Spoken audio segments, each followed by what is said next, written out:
Hey guys, Justin here with another Adventurer's Guide, and today we're going to be talking about death. So, death within D&D can happen in many ways, but the most obvious is when your health gets reduced to 0 and you don't manage to save on your death saving throws. There are many other ways that you can die, of course. You can die from a large height fall. You can die by getting your health reduced past the point of your total health in negative. So, for example, if your health is 30 health and you take 61 damage total, that will bring you down to minus 31, you will instantly die. So that is an instant death. There is power word kill, of course, but that's pretty obvious. Which I think it's just crap as well, just killing someone instantly like that's just so thoughtless.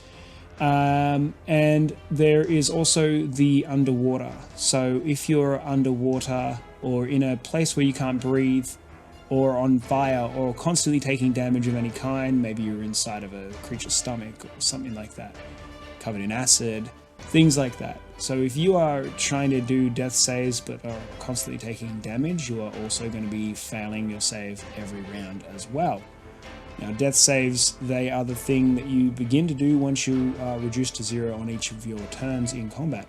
So if you're within combat and you are knocked down to 0 or below, you will be unconscious and you'll begin to do death saves. So death saves, you have 3 saves or 3 fails. 3 fails will mean that you die.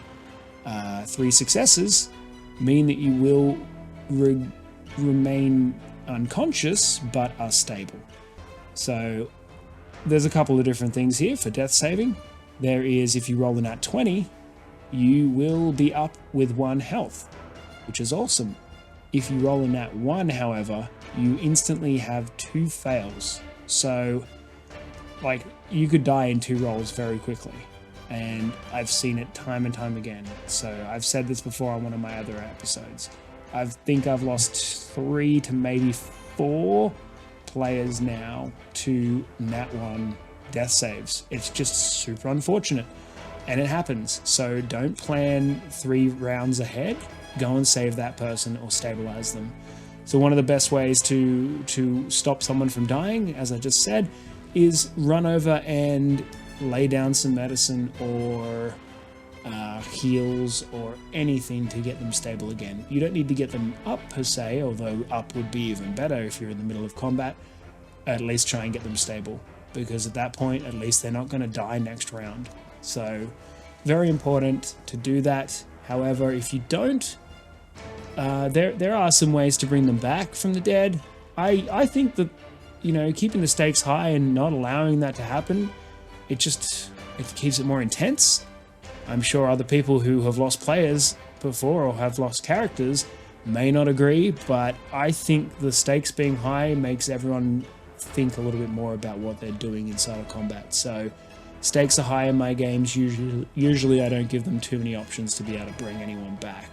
So once you're dead, that's it. And how you go about re-rolling characters is entirely up to you. We'll chat about that later. But that's death in a nutshell.